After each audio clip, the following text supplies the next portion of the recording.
आगे जो कथा है वो शिव और सती चरित्र की है। आप लोग आनंद लेंगे, लेकिन प्रभु का गुणगान गाते हुए सभी ताली बजा करके वाणी पवित्र करें और शिव सती चरित्र की कथा श्रवण करें।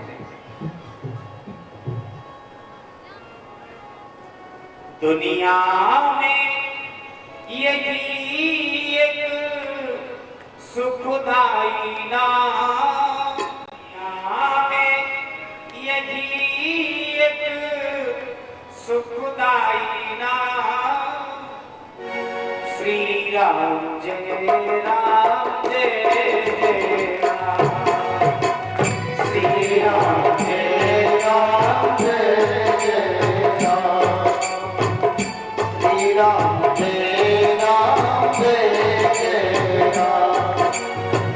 दुनिया में यही सुखदाई नाम, दुनिया में यही एक सुखदाई नाम, श्री राम जय राम जय जय राम, श्री राम जय राम जय जय राम, श्री राम जय राम जय जय राम।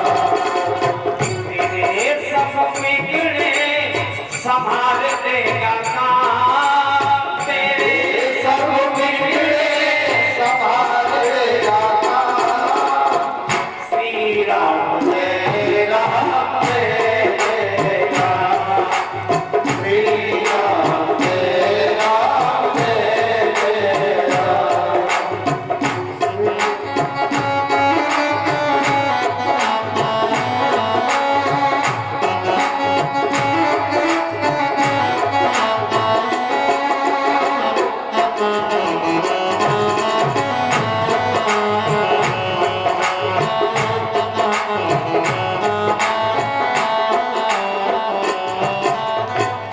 मैं देख रहा हूं कोई तो ताली बजाकर साथ दे रहे हैं और कोई कोई नहीं बोल रहे, और कोई कोई ताली बजा भी रहे हैं तो ऐसे जैसे पड़ोसी ना देख रहे,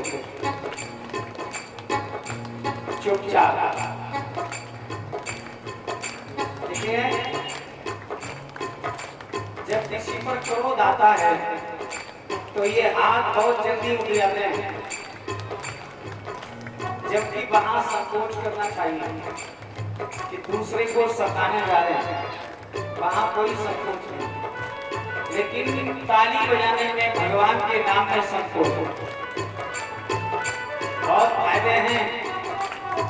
ये जो पॉइंट आप देख रहे हैं, ज्योतिषी अनुसार ये ग्रहों के पॉइंट है, लेकिन एक्वापंचर पद्धति के अनुसार ये एक्वापंचर पॉइंट है।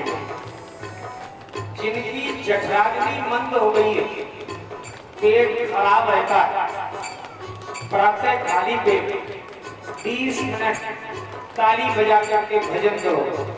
मैं चैलेंज देता हूं कि पत्थर भी हजम हो जाएगा। जी हाँ, तो ताली बजाने में कंजूसी नहीं करें, सभी अपने अपने हाथ ऊपर उठाएं। ये बात अब ताली बजाकर बोलो, श्री राम जय राम जय जय राम, श्री राम जय राम जय जय राम। तेरे सब बिगड़े संभाल देगा काम, तेरे सब बिगड़े संभाल देगा काम, श्री राम जय राम जय जय राम, श्री राम जय राम जय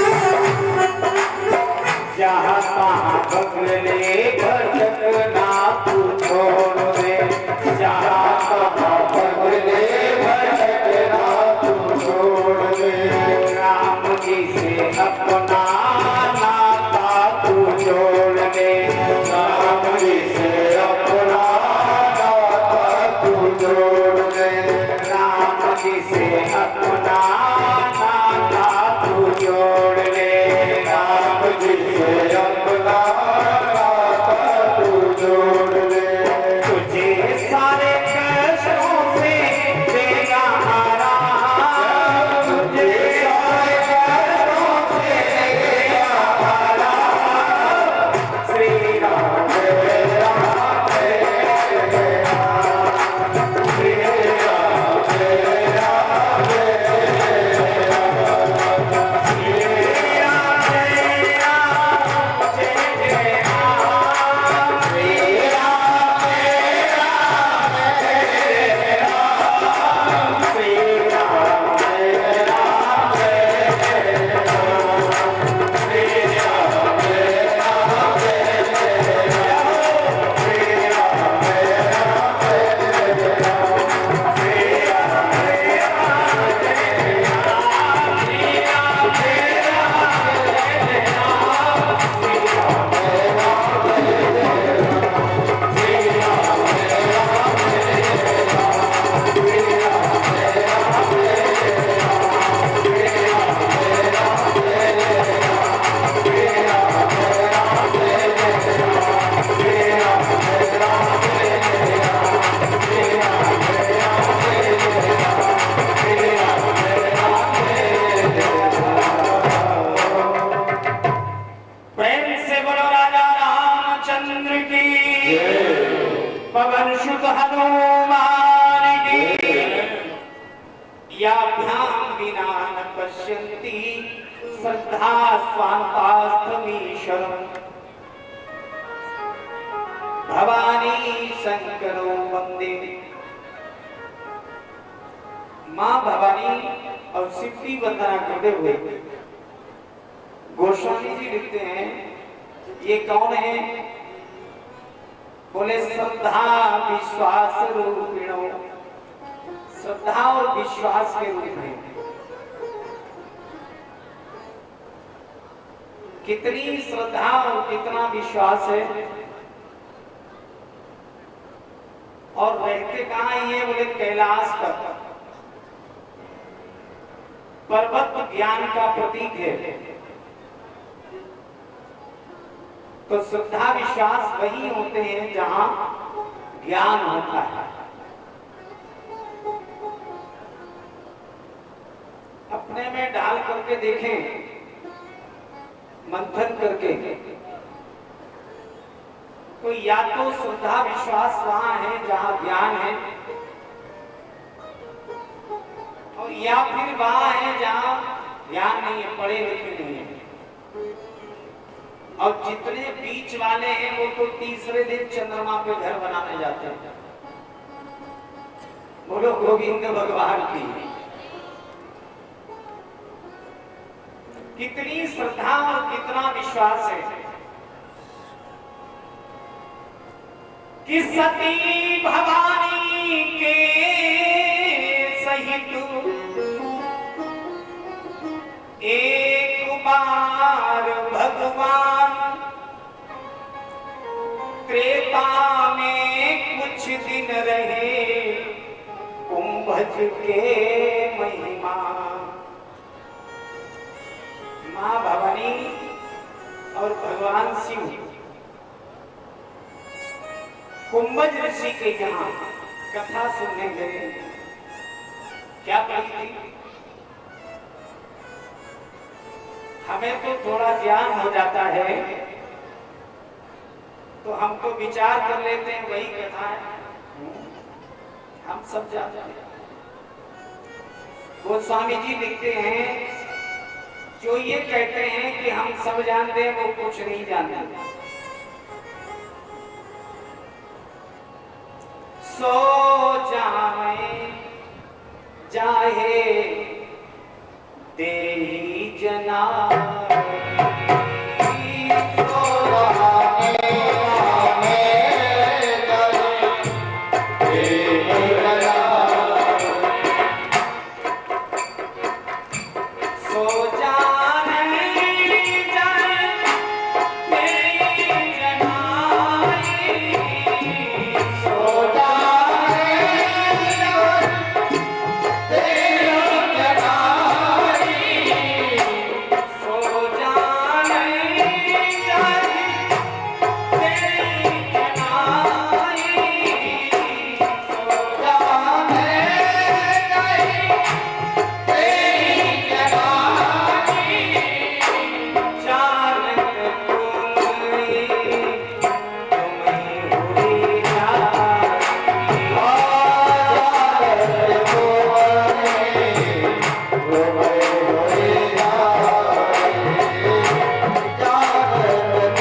था तो वही है जिसको परमात्मा जनाता है, और जिसे परमात्मा जनाता है तो जानत तुम्हें कोई जाए, वो फिर दूर नहीं भागता, परमात्मा में ही हो जाता है। ये तो छोटी बातें हैं कि हम सब जानते हैं। हाँ, कहने का मतलब, इसका मतलब है कि श्रद्धा विश्वास नहीं। अच्छा एक बात देखिए, भगवान भोलेनाथ सत्संग के लिए चलते हैं, मां भवानी साथ में है, और गोस्वामी जी लिख रहे हैं कि संग सती जग जननी भवानी, संग सती जननी भवानी, संग सती जग जननी भवानी, संग सती जग जननी भवानी, संग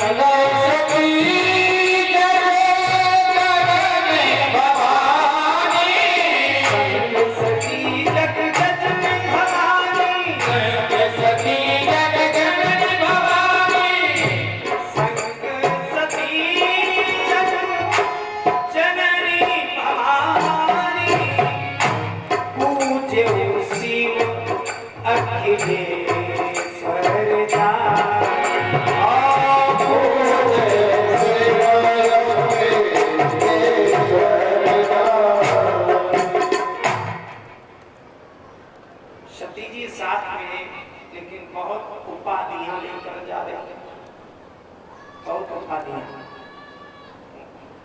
पूर्व मंत्री, फलानी फलानी पार्टी, वही सती जी के साथ में जब जननी भवानी, वो शिव जी के लिए शिव, उपाधियां लगाने से विचार करना क्या अहंकार नहीं झलकता? झलकता है। और अगर अहंकार है तो सामने वाला कितना भी विद्वान हो, स्वयं परमात्मा बैठा हो तो भी कोई समझा नहीं सकता। यही स्थिति बनी सती जी के साथ में। कुंभज ऋषि के यहाँ पहुंचे, कुंभज ऋषि ने पूजा की, पूजे उसी को अखिलेश्वर जानी, लेकिन सती जी को यहाँ शंका हो गई। विचार किया, जिसके यहाँ सत्संग के लिए जाते हैं वो गुरु के तुल्य होता है। होना ये चाहिए कि शिष्य गुरु को प्रणाम करे, सम्मान दे, लेकिन यहाँ उल्टा हो रहा है। गुरुजी शिष्य को सम्मान दे रहे हैं, इसका मतलब है ये गुरुजी हैं, कुछ जानते नहीं। विचार करें इस पर। ये सती जी की ही हालत नहीं है, हम सबकी यही हालत है। वही विद्वान है हमारी निगाह में, जिसके पीछे 10-20 गाड़ी घोड़ा दौड़ रहे हो, शैडो पीछे लगे हो, हाँ 10-20 आश्रम हो, साधारण विद्वान हमारे मन में नहीं भरता। सती जी की तरह हम भी दिखावा की ओर आकर्षित हो रहे हैं। जब खूब ठगे जा रहे हैं, सब समय बर्बाद हो रहा, केवल धन से ठगे जाए तहां तक तो ठीक है, लेकिन जीवन से ही ठगे जा रहे हैं, समय से ही ठगे जा रहे हैं। अमूल्य समय, कीमती समय ठगी में जा रहा। बोलो वृंदावन बिहारी लाल की। वैसे मेरा विचार है, क्या कोई हमें कुछ दे सकता है? विचार करना, मंथन करना इस बात का। जो भी गुरु है, जो विद्वान है, वो केवल रास्ता बताते हैं, चलना हमें ही पता है, फिर काहे को समय बर्बाद कर रहे हैं। रास्ता सीख लो। अब वो रास्ता हम सीख नहीं पा रहे क्योंकि माया के जंजाल में पड़े हुए हैं, वो जमता ही नहीं है। बस केवल रास्ता सीख लो और अपने में दृढ़ हो जाओ, नित्य भजन करो, कल्याण हो जाए। कोई नहीं कर पाएगा। बोलो वृंदावन बिहारी लाल की। पूजन किया, कथा श्रवण कराई, राम कथा मुनि पर पखारी।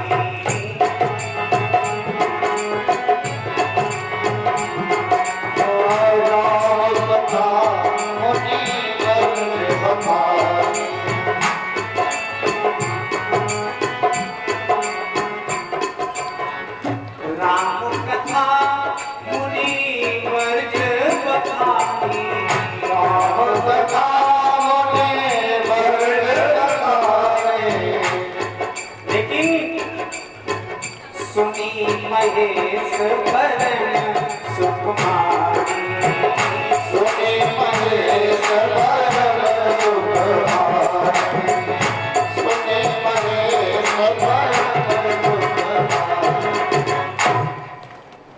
कुंभज ऋषि ने राम कथा सुनाई। श्रोता थे दो, लेकिन सुनी एक ने। सुनी महेश परम सुकुमारी। शिव जी ने सुनी, सती जी का अहंकार में मन ही नहीं लगा, क्योंकि जग जननी थी, भवानी थी, मन नहीं लगा। आदान प्रदान हुआ है। जब कुंभज ऋषि ने राम कथा सुनाई तो शिव जी ने राम की भक्ति का उपदेश दिया। अब देखिए, कथा सुन करके एक भाव उत्पन्न हुआ है भगवान शिव के अंदर कि अब तो प्रभु का दर्शन होना ही चाहिए, इष्ट का दर्शन होना ही चाहिए। ये कथा का प्रभाव है। कथा सुन करके प्रभु की तरफ मन दौड़ जाए, मन में प्रभु समा जाए, ऐसी अभिलाषा होने लगे कि परमात्मा का दर्शन हो, तो समझ लो कि कथा का प्रभाव हुआ है।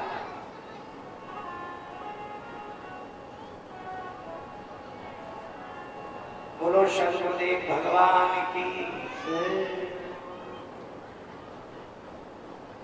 देखो भैया, डिस्कस ना करो। हाँ, क्योंकि हमारी दृष्टि आप पर ही है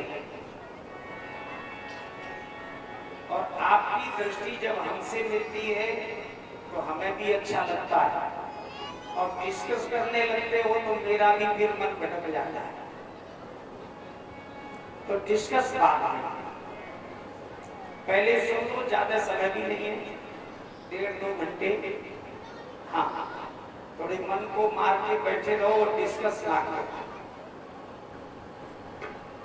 राजा राम राम राम, सीता राम राम राम, राजा राम राम राम, सीता राम राम राम, राजा राम राम राम, सीता राम राम राम, राजा राम राम राम, सीता राम राम राम, राजा राम राम राम, सीता राम राम राम, राजा राम राम राम, सीता राम राम राम, राजा राम राम राम, सीता राम राम राम, राजा राम राम राम, सीता राम राम।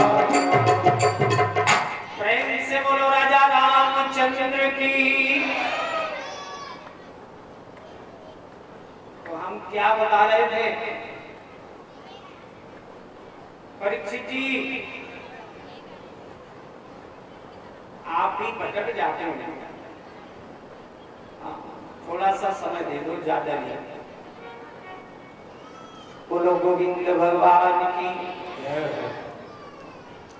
सत्संग करने के बाद, कथा सुनने के बाद मन में ऐसा भाव बन जाए कि अब तो प्रभु का दर्शन होना ही चाहिए, तो समझ लो कि कथा सुनना सफल है।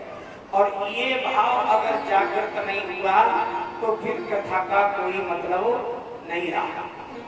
भगवान भोलेनाथ के मन में जागा कि अब तो प्रभु का दर्शन होना चाहिए। वहां से विदा होके चले, कुछ ही दूरी तय की थी कि प्रभु का दर्शन हुआ।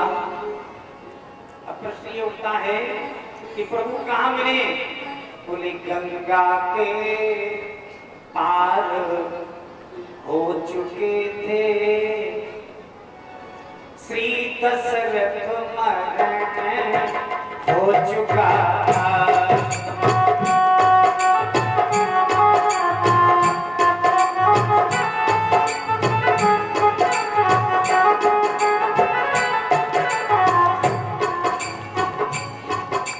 गंगा के पार हो चुके थे,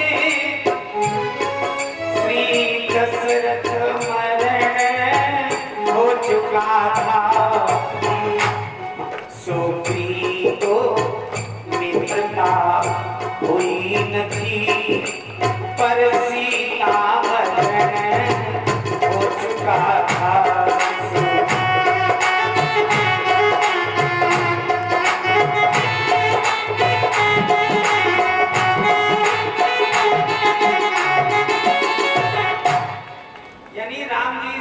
के वियोग में भटक रहे हैं, पशु पक्षियों वृक्षलताओं से पूछ रहे हैं, हे खगमृग, हे मधुकर श्रेणी,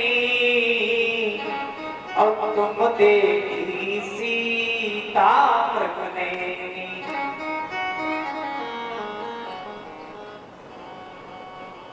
संभो समय तेरी राम की देखा, संभो समय, उसी समय सिद्धि ने देखा। लालसा भी थी, ये चौपाई आंख होती है कि जय कर जय पर सत्य सनेहु, सोते ही मिले न कछु संदेह। कभी कभी ऐसा होता है कि हम विचार करते हैं, किसी के बारे में सोचते हैं, वो अचानक मिल जाता है। ये प्राकृतिक टेलीफोन है। हाँ, दायां आंख धड़क रहा है, कोई प्राप्त होगा, अपना मिलेगा। दाईं आंख धड़क रही है, कोई याद कर रहा है, फिर याद करना शुरू करते हैं, और ज्यों ही बिंदु पर पहुंच जाते हैं, आंख धड़कना बंद। मिलने वाला मिल जाता है, आंख धड़कना बंद। ये प्राकृतिक टेलीफोन है। जी हाँ, बोलो राजा रामचंद्र की। शिव जी विचार करते जा रहे थे और वही हो गया, राम जी मिल गए। लेकिन अब शिव जी विचार करते हैं, हम मिले कैसे? हमारे इष्ट राम राजा के बालक अभिनय कर रहे हैं। मैं बूढ़ा बाबा, और ये भी कोई बात नहीं, प्रभु का अभिनय बिगड़ जाएगा। कोई बहुत पैसे वाला मित्र हो और वो गरीब आदमी का अभिनय कर रहा, और हम जाकर के वहां चिल्लाने लगे, बोले काय को बनना है, तू तो इतना बड़ा आदमी है। तो समझ लो उसका जो पाठ खेल रहा है वो सब बेकार। भगवान भोलेनाथ भी यही सोच रहे थे, ये तो राजा के बालक स्त्री के वियोग में भटक रहे हैं, भले ही हमारे इष्ट हैं, लेकिन सबको नहीं जानते। अब प्रणाम तो करना ही है, तो छुप करके प्रणाम किया। वह भेद छुपाया स्वयं छुपे, पर भाव भाव सती से छुप न सका।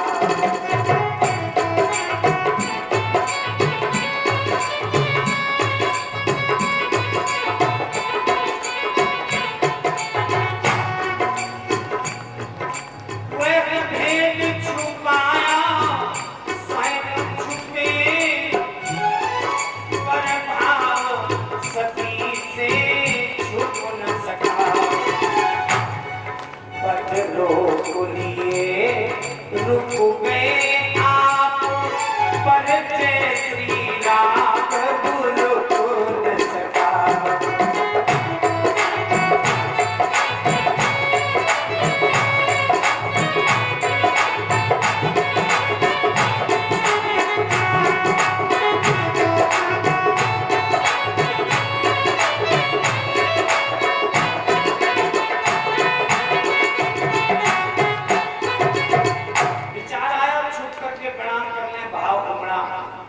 तो पैर स्वयं रुक गए, हाथ जुड़ गए और मुख से निकला जय श्री राम। मंदिर के सामने अगर आस्था है, भगवान के सामने, स्वरूप के सामने पहुंचते आस्था उमड़ पड़ती है और ये स्थिति आ ही जाती है। मंदिर के सामने से गुजर रहे हैं, भले ही गाड़ी से है लेकिन फिर भी सर झुका, विश्वास है, श्रद्धा है। वही हुआ सती के साथ में, प्रणाम किया लेकिन सती जी ने देख लिया। संग कर जगत बंधु जगदीशा असुर नर मुनि सब नामय सीसा।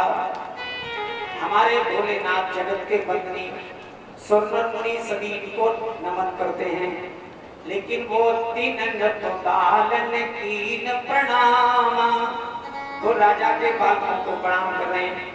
यद्यपि प्रकटन कहे भवानी, यद्यपि सती जी ने प्रकट में नहीं कहा लेकिन हरि अंतर्यामी सब जानी। भगवान भोलेनाथ ने ये आदर्श पति है। आदर्श पति के यही गुण है, यानी राम राम राम राजा राम राम राम सीता राम राम राम, राजा राम राम राम सीता राम, राजा राम राम राम सीता राम राम, राजा राम राम राम सीता राम राम राम।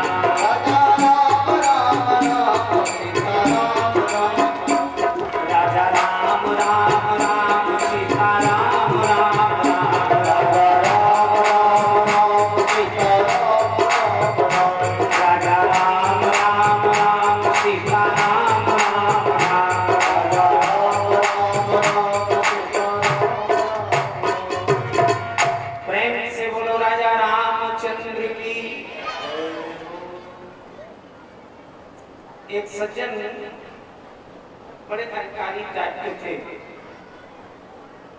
बच्चे का एडमिशन कराने गए,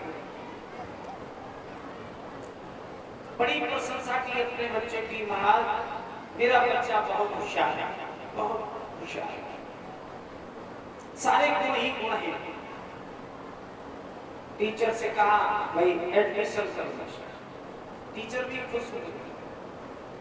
चलो एक ऐसा बच्चा आया होशियार है, एडमिशन कर लिया। कुछ समय के बाद वो सज्जन फिर दोबारा गए, बोले बच्चे से मिला है, गुरुजी से पहले मिले, बोले साहब हम बच्चे से मिलना चाहते हैं। बच्चा तो मेरा होशियार ही होगा, हाँ ज्यादा टोकना नहीं पड़ता होगा, मैं जानता हूँ होशियार ही है। टीचर ने कहा होशियार। बोले साहब कितना होशियार? बोले इतना होशियार है, एक तो वो कुछ जानता भी नहीं है और दूसरे मानता भी नहीं है। बोलो गोविंद भगवान। वही स्थिति आज है सती जी की, यानी जानती भी नहीं है और मानना भी नहीं चाहती। सती जी कहती हैं, प्रभु आपके इष्ट तो निराकार ब्रह्म, मैं इनको कैसे स्वीकार कर लूं? तो शिव जी कहते हैं, सती ये लीला कर रहे हैं, नर लीला। भद्रे भद्रे ये बालक जो साधारण राजकुमार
तो भी इन्हें मालूम होना चाहिए कि हमारी सीता कहाँ है। अंत में भगवान भोलेनाथ ने कहा, जो तुमरे मन अति संदेह अब तो किन जाई परीक्षा ले। अधिक ही संदेह है कि आपने परीक्षा ले। ये तो सती चाहती थी। सती जी चलती परीक्षा लेने के लिए, अब बार बार विचार करती है, कोने कोने हृदय विचार, कैसे परीक्षा ली जाए। तो धरे सीता कर रूप, बोले सीता को ये खोज रहे, सीता का रूप रखते ही परीक्षा ले ली जाए। सीता का रूप धारण कर लिया। यहाँ तक तो सती जी ने अच्छा किया, लेकिन आगे की अर्दाली में जो कदम बढ़ाया उससे सती जी की परीक्षा हो गई। आगे हुई चली पंथ तेरी जी आवत नर धूप। सती जी आगे चलने लगी राम के आगे। शास्त्रों का नियम है, शिष्य को गुरु के आगे नहीं पीछे चलना चाहिए। स्त्री को पति के आगे नहीं पीछे चलना चाहिए। केवल 3 भावरों में आगे बताया है शास्त्रों में। जब विवाह होता है 3 भावरों में कन्या आगे चलती है।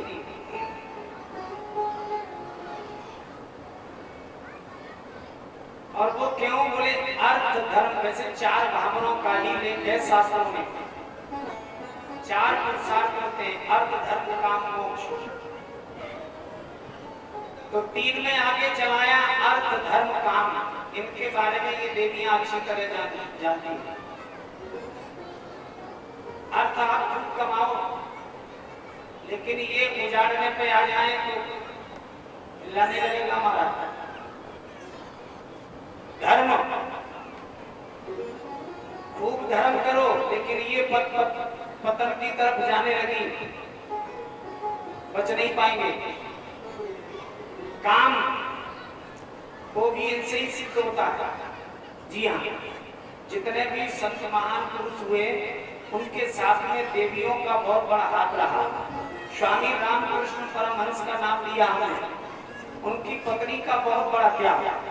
वो स्वामी तुलसीदास जी की रचना का बहुत बड़ा त्याग, तभी ये महान पुरुष हो पाए। यानी ये स्त्री 3 मामलों में आगे है। वैसे भी जनसंख्या देख रहे हैं आप, और यहाँ ही नहीं, यहाँ तो सिटी है, कथा में जनसंख्या देखें। हाँ, किसी भी धार्मिक काम में जनसंख्या देखें, ये आगे। तो अर्थ धर्म काम में ये आगे, लेकिन मोक्ष बिना पुरुष के प्राप्त नहीं होता था। इसलिए चौथी भाग में पीछे, यानी फिर पीछे ही पीछे बताया, लेकिन अब तो देखो सब आगे ही आगे हैं।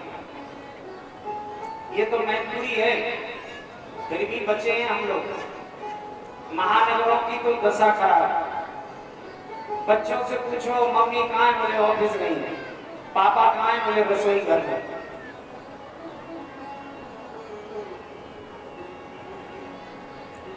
लेकिन सती जी की परीक्षा होगी।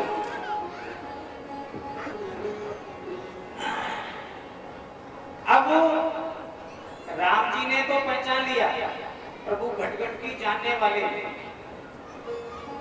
लेकिन लखनलाल यहाँ चकित है। ये क्या हो रहा है, क्यों चकित है? बोले लक्ष्मण दीख उमाकृत बेसा। लक्ष्मण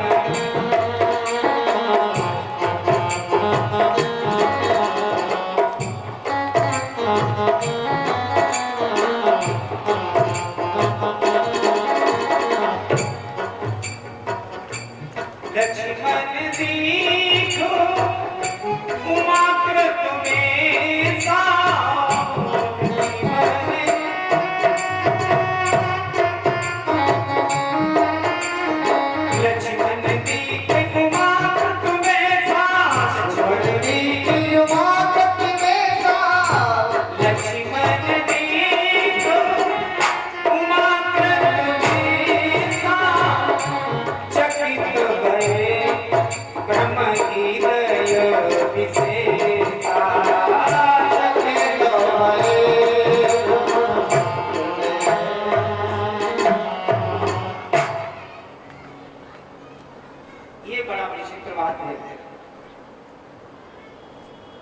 सती थी, सीता का रूप धारण किया, लेकिन ये बिल्कुल उल्टे ही है हमारा लखनलाल। ये किस रूप में दर्शन कर रहे हैं? बोले लक्ष्मण दीख उमा कृत बेसा। उमा माने पार्वती, जिसका अभी अवतार भी नहीं हुआ। अब देखना भी चाहिए, सच्चा योगी है लखनलाल।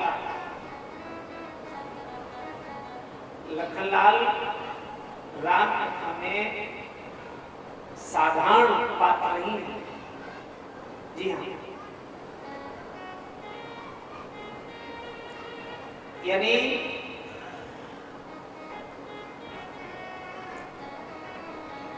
राम कथा में मेघनाथ था काम का रूप।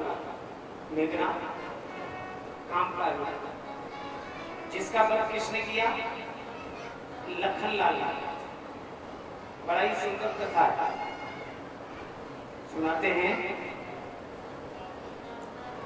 जब राम जी विजय प्राप्त करके राज्याभिषेक हो गया, तो सभी बधाई देने जा रहे थे राम जी को, जयकारा लगा रहे थे राम के नाम का। संतों ने विचार किया, बोले सब जा रहे तो हमें भी जाना चाहिए। राम जी रावण पर विजय प्राप्त करके आए हैं। एक संत ने कहा, सुनो, हम बधाई राम को क्यों दें? बधाई तो लक्ष्मण को देनी चाहिए। क्यों? बोले मेघनाथ काम का रूप, और काम सबसे बड़ा शत्रु है विषयों में, जिसका वध लखनलाल ने किया। अतः हम लखनलाल को बधाई देने चले। सभी संत सहमत हुए, चल दिए। राम जी के दरबार में पहुंचे, जयकारा लगाने लगे, लखनलाल की जय हो, लखनलाल की जय हो, लखनलाल की जय हो। राम जी के सामने पहुंचे तो राम जी ने रोका, बोले रुको। क्यों? बोले सभी आ रहे हैं, मेरे नाम का जयकारा लगा रहे हैं, लेकिन तुम लखनलाल के नाम का जयकारा लगा रहे हो, ऐसा क्यों? संतों ने कहा, देखो महाराज, विषयों में सबसे बड़ा शत्रु काम, और काम का रूप था मेघनाथ, उसका वध लखनलाल ने किया है। इसलिए हम लखनलाल के नाम का जयकारा लगा रहे हैं। बोले ये तुम कैसे कह सकते हो कि लखनलाल ने काम का ही वध किया? बोले सुनो, जो गृहस्थी आहार और निद्रा को जीत लेता है वही काम का वध कर सकता है, और ये काम लखनलाल ने किया है। राम ने कहा ठीक है, फिर मानते हैं, लेकिन देखो मैं मानता हूं लखनलाल ने गृहस्थी को त्यागा, सोए नहीं, निद्रा को भी जीता, लेकिन आहार तो किया जाता। कैसे? बोले मैं एक फल नित्य लखनलाल को देता था और लखनलाल खाते थे। लखनलाल को बुलाया गया, लखनलाल से पूछा क्या आप नित्य एक फल खाते थे? लखनलाल ने कहा भैया, विवाह की वेदी पर वचन दिया जाता है कि हम पत्नी को रोटी, कपड़ा और मकान देंगे। अवध में कपड़े की कमी नहीं थी, मकान महलों की कमी नहीं थी, लेकिन पत्नी के प्रति पति का भी कुछ दायित्व होता है। मैं वो एक फल बाण की नोक पर रखकर के उर्मिला के लिए भेज दिया करता था। अतः आहार मैंने नहीं किया है। बोले मैं ये कैसे मानूं? बोले चलो उर्मिला के यहाँ चलते हैं। अब तो राम जी, लखनलाल सारा राज दरबार चल दिए। उर्मिला के महल पर पहुंचे। उर्मिला ने देखा भारी भीड़ आ रही है, हमारे यहाँ स्वागत किया। राम जी ने उर्मिला से कहा, उर्मिले क्या लखनलाल तुम्हें एक फल नित्य भेजा करते थे? बोले भेजा करते थे। बोले इसका प्रमाण? बोले आओ, वो सारे फल रखे हुए। देखा कि एक स्थान पर सारे फल एकत्र थे। उन फलों को गिना गया, उसमें 4 फल कम निकले। राम जी ने कहा लखनलाल ये 4 फल तो तुमने खाए हैं। लखनलाल ने कहा नहीं खाए। कैसे? बोले इसमें एक फल वो कम है जो कि हम अवध से वन के लिए गए थे, इतने दुखी थे कि ना आपने कुछ खाया और ना हमें कुछ दिया। एक फल। दूसरा फल, जब मां सीता का हरण हुआ तो माता जी के खोजने में ना आपने कुछ खाया और ना हमें कुछ दिया। तीसरा फल, जब हमारे शक्ति लगी तो हम तो बेहोश पड़े थे।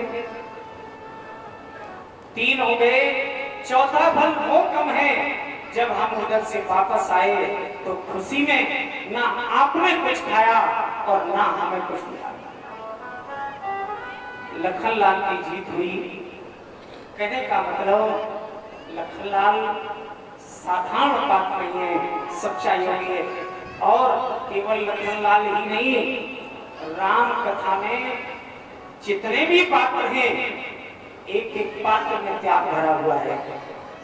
आगे देखेंगे, अभी अपनी कथा पर आ जाएं। ये ऐसा योगी है कि ना ही सीता के रूप में देख रहा है, ना ही सती के रूप में देख रहा है। देख रहा है तो किसके रूप में? उमा पार्वती के रूप में। क्योंकि सती का दूसरा जन्म सीता का नहीं होना है, पार्वती का ही होना है। इसे बहुत दूर का दिखाई देता है इस योगी को। इसलिए लक्ष्मण, तभी तो चकित वैसे कई पुराण देखे हमने, कहीं ये नहीं पाया कि सिद्धि भांग खाते थे या गांजा पीते थे। जाने कहां से खोज लाई। तांत्रिक पूजा में लोग भांग अवश्य चढ़ाते हैं, लेकिन सात्विक पूजा में ऐसा नहीं है। चलो कहीं लिखा होगा, मान लेते हैं, लेकिन एक बात और है, आज लड़के का जब विवाह होता है तो हल्दी तेल का लेपन होता है, लेकिन हमारे भोले बाबा विवाह करने गए तो चिता भस्म लगा करके गए।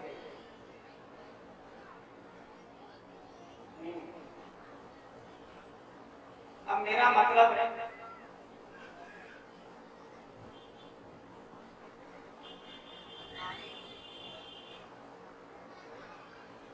बोलो गोविंद भगवान की।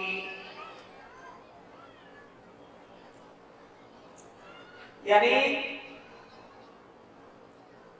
हल्दी तेल ये काम वर्धक है, चिता भस्म काम नाशक है। सिद्धि को आवश्यकता थी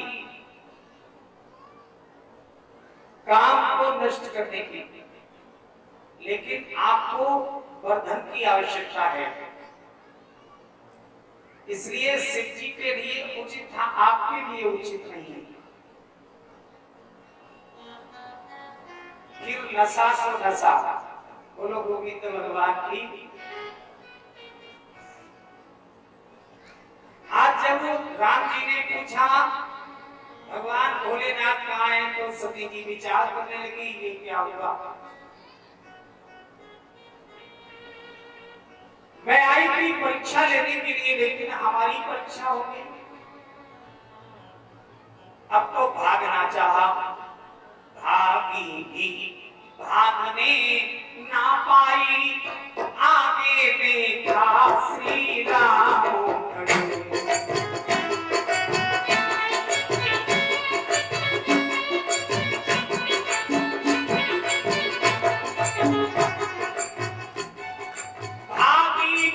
भागने ना पाई, आगे देखा श्री राम खड़े। सौमित्र खड़े जानकी खड़ी, सेवा में देखो प्रधान।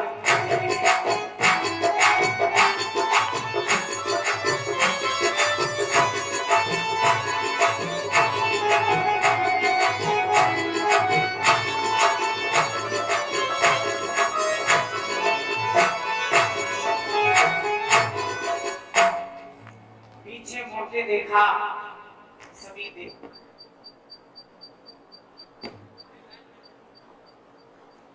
देवताओं के साथ में शिव और दूसरी सती भी हैं।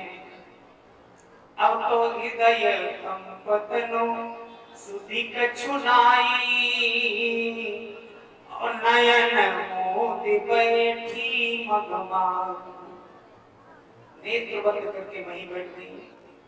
राम जी ने देखा कहीं हमारी माया देख करके सती जी को हैदका लग गया, कहीं मर गई, और बाद में शिव जी हट कर गए हमारी सती दे दो, तो बड़ा मुश्किल हो जाएगा। अपनी माया समेटी और आगे बढ़ गए। कुछ देर के बाद सती जी ने जब नेत्र खोल कर देखा तो राम लक्ष्मण आगे जा चुके थे। थके थके पैरों से सती जी शिव जी की ओर चलने लगी, लेकिन विचार कर रही हैं कि नाथ पूछेंगे कि परीक्षा कैसे ली तो उत्तर क्या देंगे। हुआ भी यही, शिव जी के पास पहुंची तो शिव जी ने पूछ ही लिया, लीन परीक्षा कवन विधि कहो भाषी सतुता। तुमने परीक्षा कैसे ली? तो सती जी यहाँ झूठ बोल गई।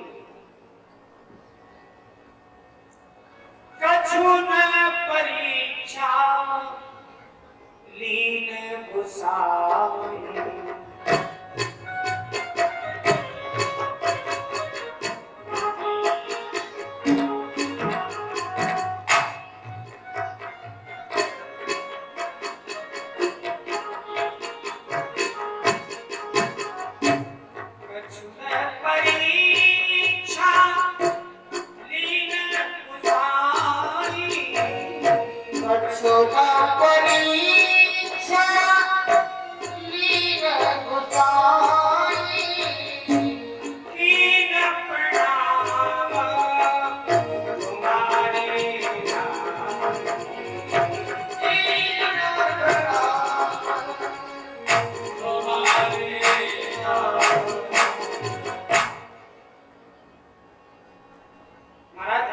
वचनों को श्रद्धा रखकर केवल आप मुझे से प्रणाम कर रही हूँ, लेकिन सती दृष्टि नहीं मिला रही।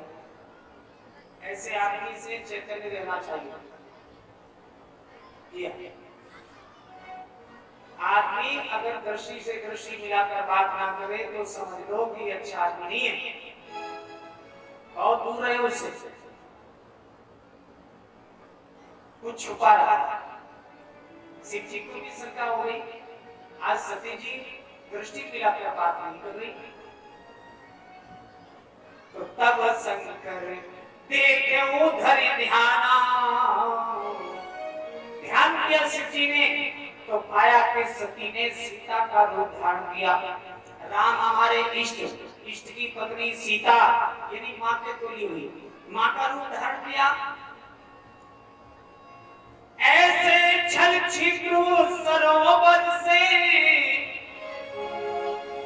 परिवर्त्य विधान रचाऊंगा, रहना में जब तक सती भेष माता का भाव निभाऊंगा। शिव संकल्प कीन मन माही और यातन सती भेंट अब नाम।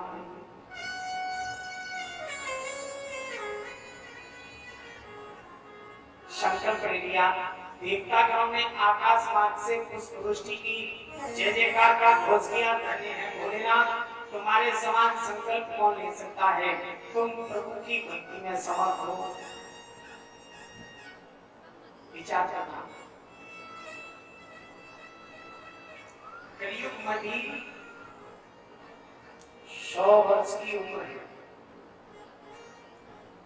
अगर सही संयम से किया जाए तो 100 वर्ष की उम्र है। लेकिन भागदौड़ की जिंदगी में अब तो वही रह गई है 70, 75, 80।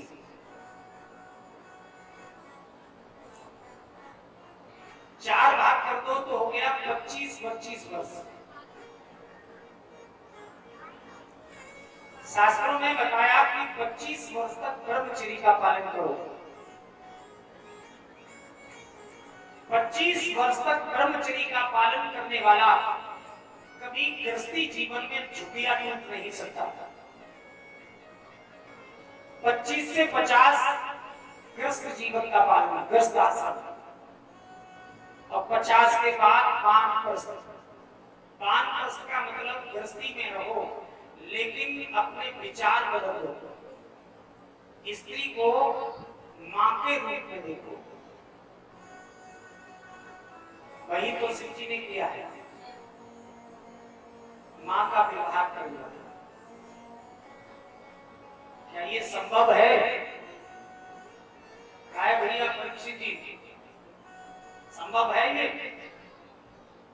पत्नी को मां मानना सब कुछ संभव है, लेकिन उसी के लिए संभव है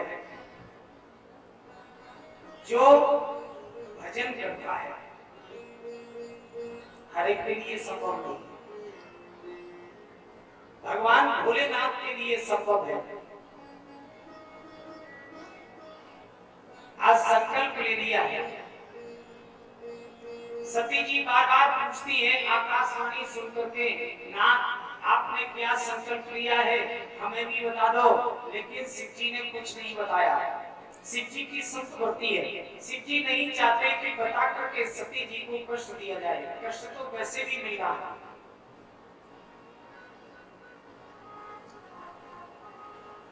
इतिहास पुराणों की कथा कहते हुए प्रभु गुणगान करते हुए कैलाश पर पहुंचे और शिव जी ने समाधि लगा ली। शंकर सहज स्वरूप सहारा,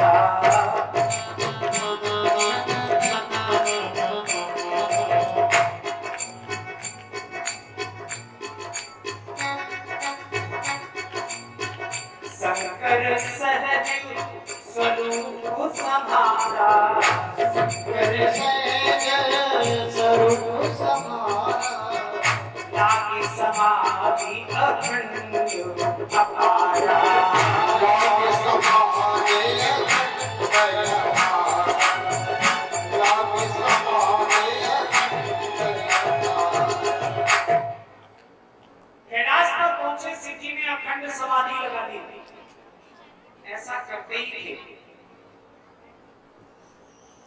कोई भी गृहस्थी ऐसी नहीं है जिसमें कि पति पत्नी में थोड़ी बहुत नोक झोंक ना होती।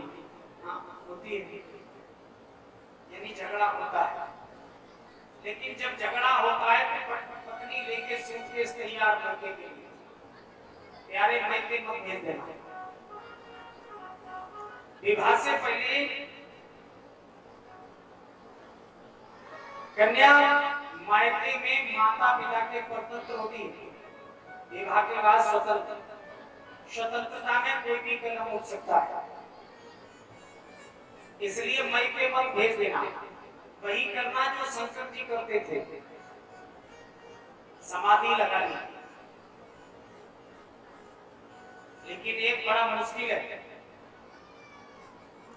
सतयुग में प्राण हड्डी में थे, त्रेता में प्राण मांस में थे, द्वापर में प्राण चर्म में थे। लेकिन आप बाहर निकले रखे अन्न में प्राण, खाओगे नहीं तो मर जाओगे। समाधि लगाना बड़ा मुश्किल है। समाधि का मतलब है संयम त्याज्यम, यानी बोलना बंद कर दो। और ये मंत्र भी है गृहस्थी को चलाने का, प्रेम से रहने का, ये मंत्र भी है। जब भी झगड़े की नौबत आए तो एकजुट हो जाए। लड़ाई को शांत अगर करना है तो एकजुट हो जाए, किसी को बीच में मत देना। जब भी पति पत्नी की लड़ाई हो तो पहले तो किसी को बीच में आना ही नहीं चाहिए, और पति पत्नी को किसी को बीच में लेना भी नहीं चाहिए। लेकिन अगर कोई तीसरा आ गया तो समझ लो कि वो लड़ाई कम नहीं होगी, वो तो फिर बढ़ेगी। तो आज तीसरे घुसे बैठे। ये मोबाइल जो है, मोबाइल ये अच्छी चीज नहीं है, इसका सदुपयोग करो तो बहुत अच्छा है, और नहीं तो ये बहुत खराब है। आज देखो कि पति पत्नी में नहीं बन रही, सास ससुर से नहीं बन रही, ये सबका कारण मोबाइल।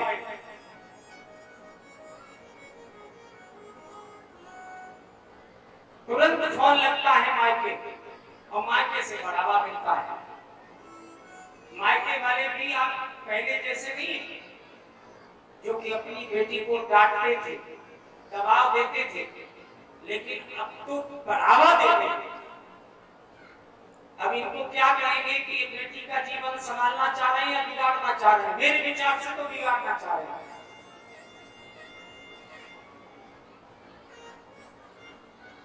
अरे जो खाने पीने मस्त रहने का जीवन है वो लड़ाई झगड़े में निकाल दो, फिर क्या रह गया? जीवन बेकारी है। बोलो गोविंद भगवान की। ये सब ठीक नहीं हो रहा। पति पत्नी में झगड़ा हो तो एक चुप हो जाए, झगड़ा पड़ ही नहीं सकता।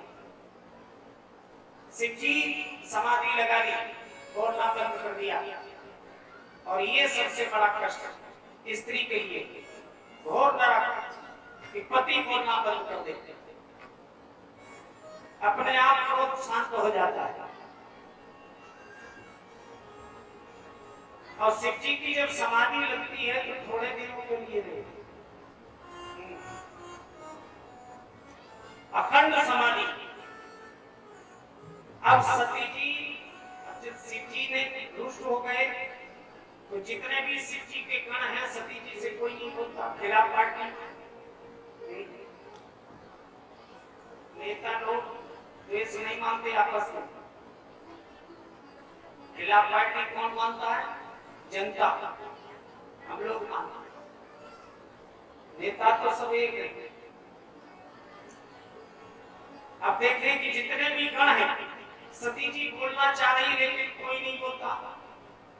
रोती हैं आहें भरती हैं, सिर पटक पटक रह जाती है।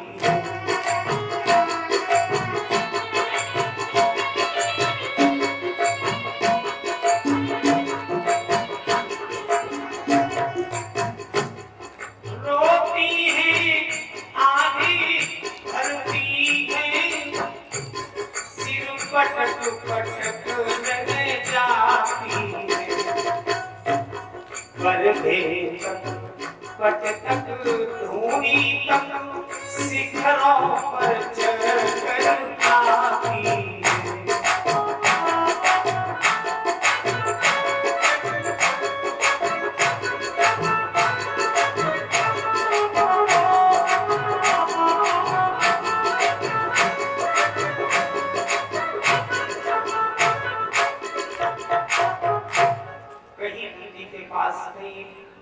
के पास नहीं, धोनी के पास, जिसके पास जाते वही मुंह मोड़ लेते। बहुत दुखी है सती। बीते संवत सहस 87 अब जी समाधि शंभु अविनाशी। समाधि को तोड़, और जब समाधि तोड़ी तो राम नाम शिव सुमिरन गावे।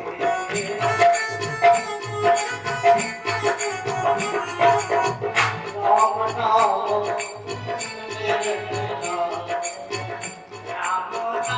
शिव सुमिरन लागे।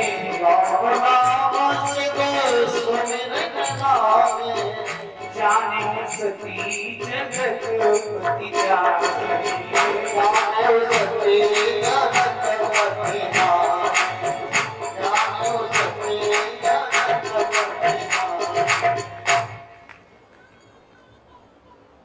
समाधि को तोड़ा तो राम नाम शिव सुमिरन लागे।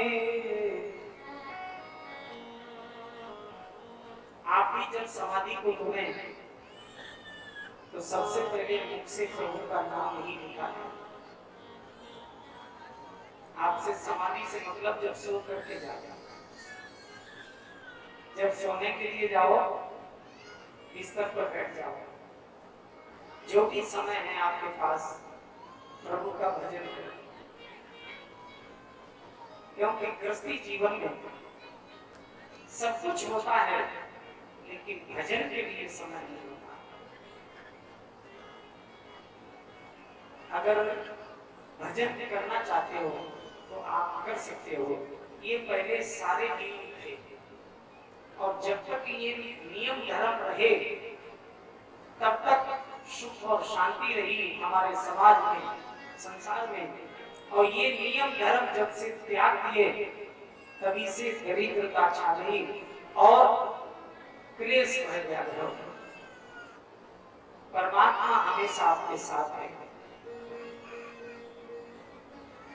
एक बार नारद जी को अहंकार हो गया कि मैं प्रभु का सबसे बड़ा भक्त हूं। भगवान ने विचार किया नारद जी का ये अहंकार पतन की ओर ले जाएगा, ये अहंकार तोड़ना चाहिए। एक दिन नारद जी प्रभु दरबार में आए तो भगवान ने अपने पार्षदों को कहा कि नारद जी को प्रवेश मत करने देना। पार्षदों ने कहा महाराज ऐसा क्यों? बोले सुनो,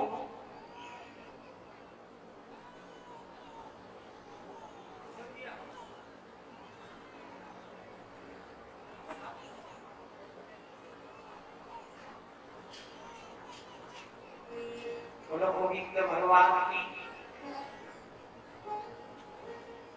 बोले नारद जी पूछे कि मैं वो क्यों रुक रहे हो?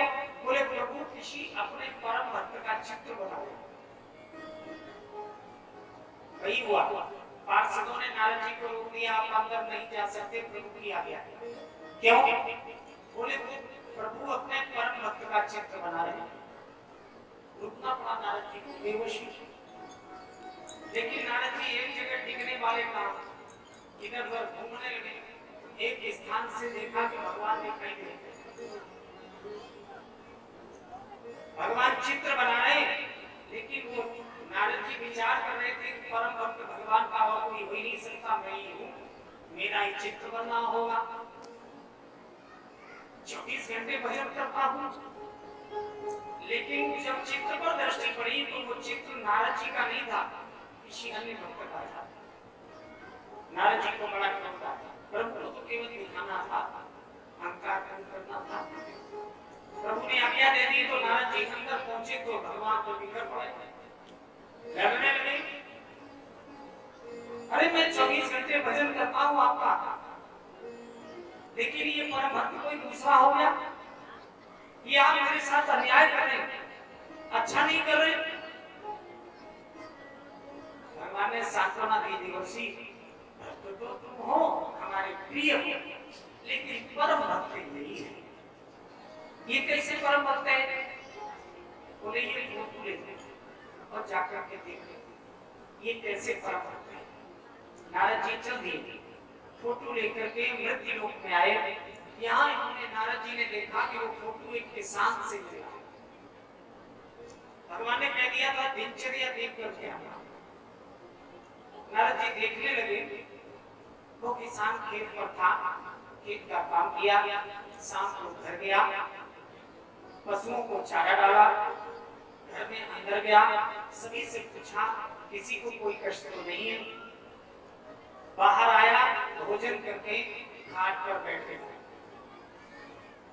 जो भी 2-4 मिनट समय था प्रभु का भजन किया, सो गया। सुबह नित्य की तरह फिर उठा, पहले प्रभु का भजन किया, पृथ्वी को प्रणाम किया, उठ करके पशुओं को चारा डाला, घर में फिर देखा किसी को कोई कष्ट तो नहीं है, वो व्यवस्था की और फिर चला गया खेत में। नारद जी ने विचार किया प्रभु भी बड़े बोले हैं, ये 2-4 मिनट शाम को भजन करता है, 2-4 मिनट सुबह इसे कितना परम भक्त मान लिया। नारद जी पहुंचे, भगवान से कहा प्रभु आप ही क्या है? 2-4 मिनट सुबह भजन करता है, 2-4 मिनट शाम को उसे अपना परम भक्त बना लिया आपने। मैं 24 घंटे भजन करता हूँ, परम भक्त तो नहीं होना चाहिए। भगवान ने कहा देवर्षि इसीलिए तो परम भक्त है, मैंने उसको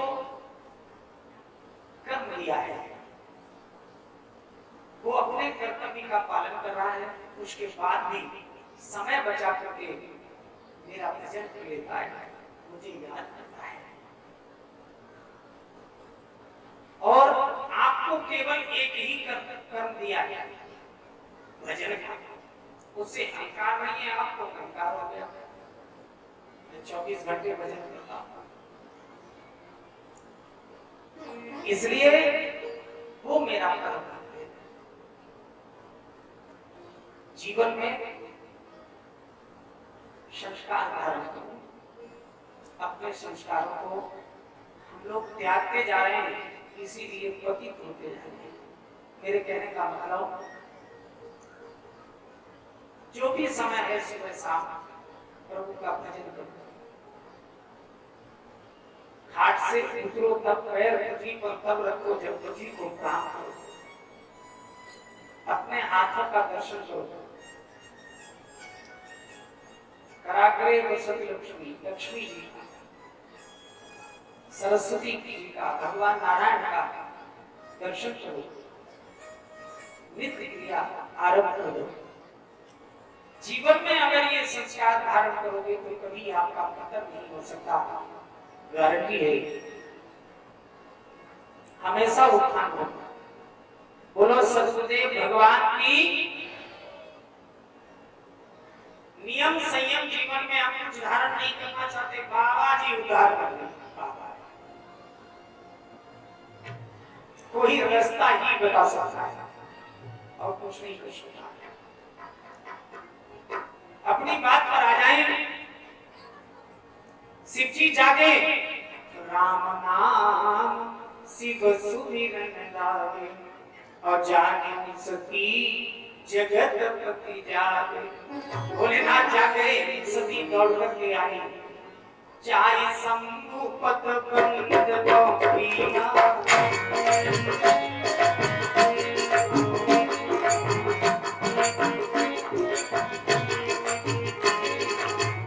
जाहि शंभु पत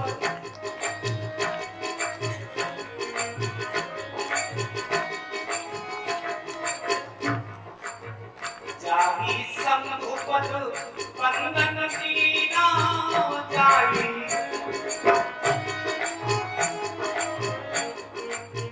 सन्मुख शंकर आसन दीना।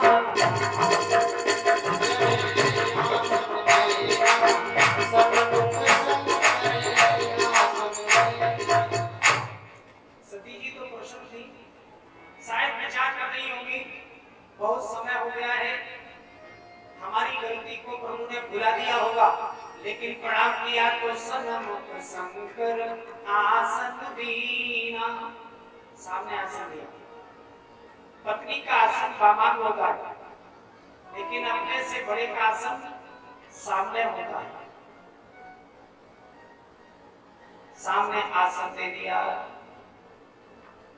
चार करने लगी सती जी, याद है सब।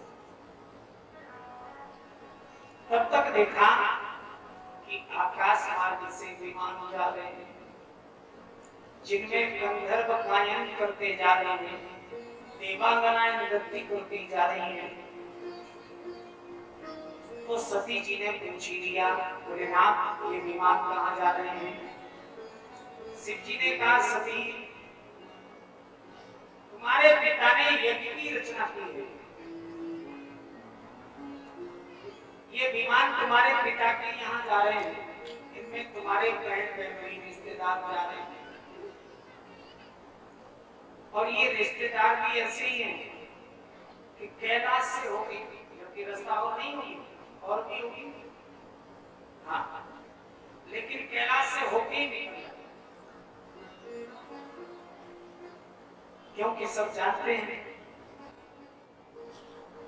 कि शिव जी को बुलाया नहीं होगा, कुछ नहीं तो आनंद ही इस टाइप के लोग होते हैं। हाँ, रिश्तेदारों में कहीं बिगड़ जाए तो दूसरे लोग को मजा आए, अरे भैया आपकी रिश्तेदारी में से कार्ड है, क्या है? बोले तुम्हारे लिए नहीं आया, जबकि जानते हैं इनकी बिगड़ी चल रही है, उसके बाद तुम्हारे लिए अच्छा किया, खास रिश्तेदार कार्ड नहीं दिया, आप कहो तो हम भी नहीं जाए, तो कौन मना कर देगा? ना भी आप अच्छा, तो इस टाइप के होते हैं। तो ये रिश्तेदार भी ऐसा ही कर रहे हैं, ठीक है रास्ते सती जी ने जाना कि पिता के यहाँ मिलिए, और रिश्तेदार बोले हाँ सती। दक्ष सकल निज सुता बुलाई,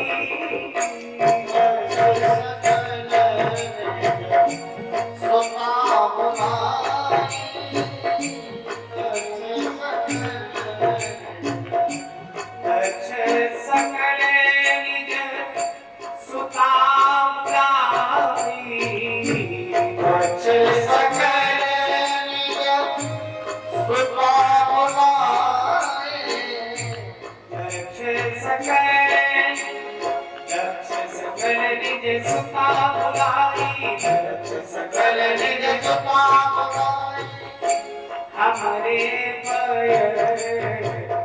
तुम्हें बिसराई, हमारे तुम्हें बिसराई, हमारे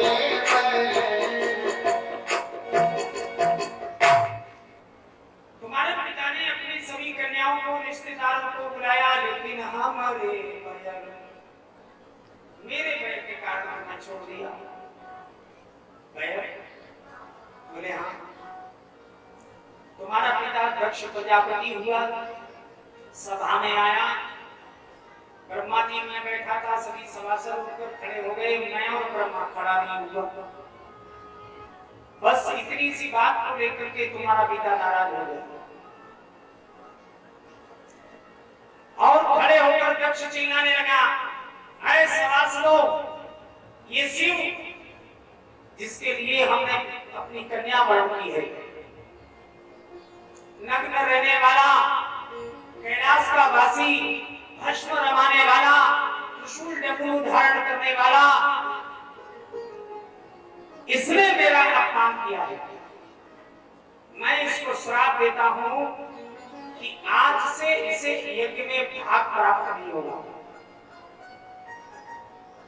शिव जी तो बैठे बैठे नीचे गर्दन डाले हंसे जा रहे हैं। नंदी को ये बात सहन नहीं हुई।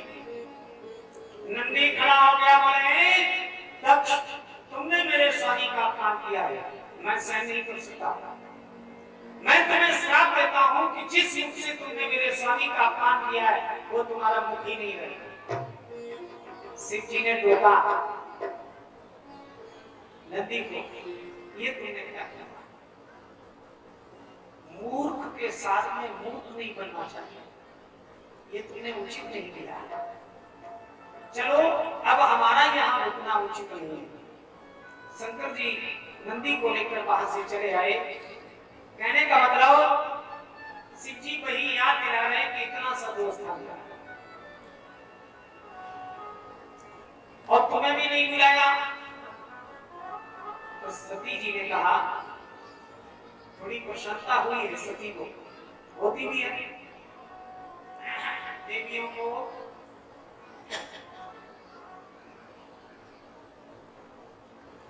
मायके में जब कोई शुभ कार्य होता है तो प्रशंसा होती है,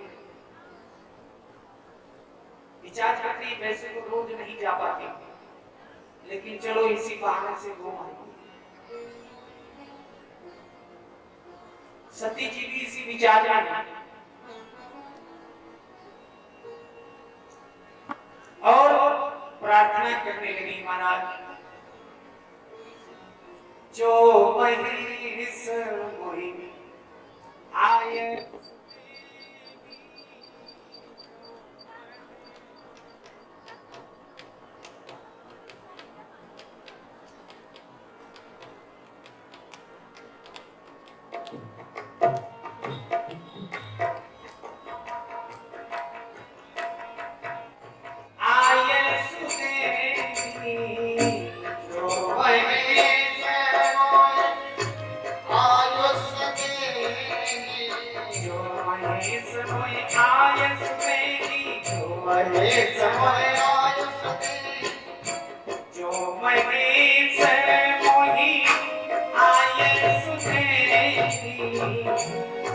दिन जाई रहोई से दिन जाई।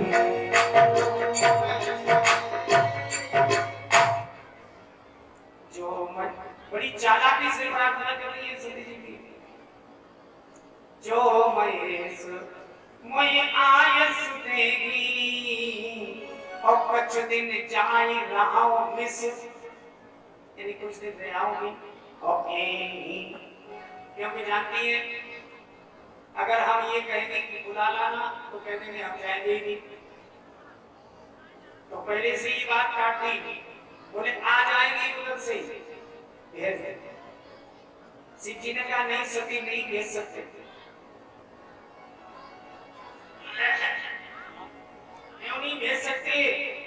बोले जो बिन बोले जाओ भवानी, जो बिन बोले जाओ भवानी,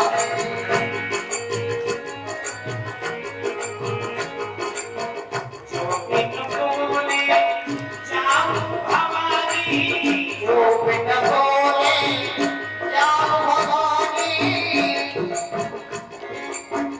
जो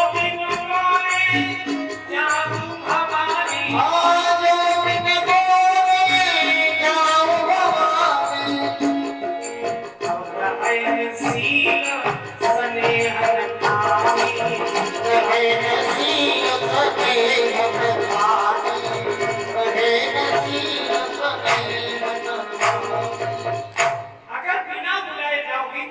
कोई मान सम्मान नहीं होगा।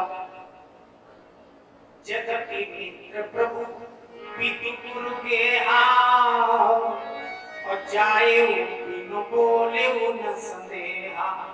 यद्यपि मित्र के यहाँ, प्रभु के यहाँ, पिता के यहाँ, गुरु के यहाँ बिना बुलाए जा सकते हैं, लेकिन सती यहाँ गए कल्याण न होई।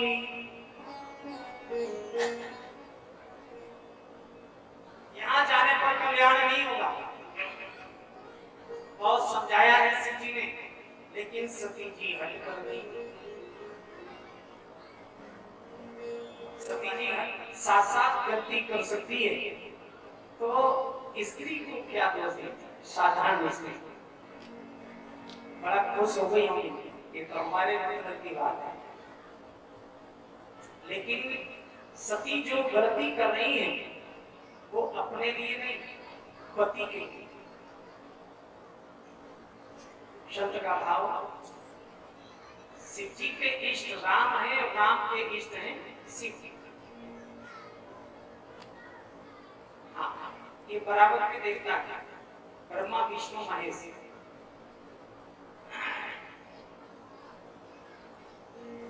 शिव जी के विवाह में शिव जी से पूछा,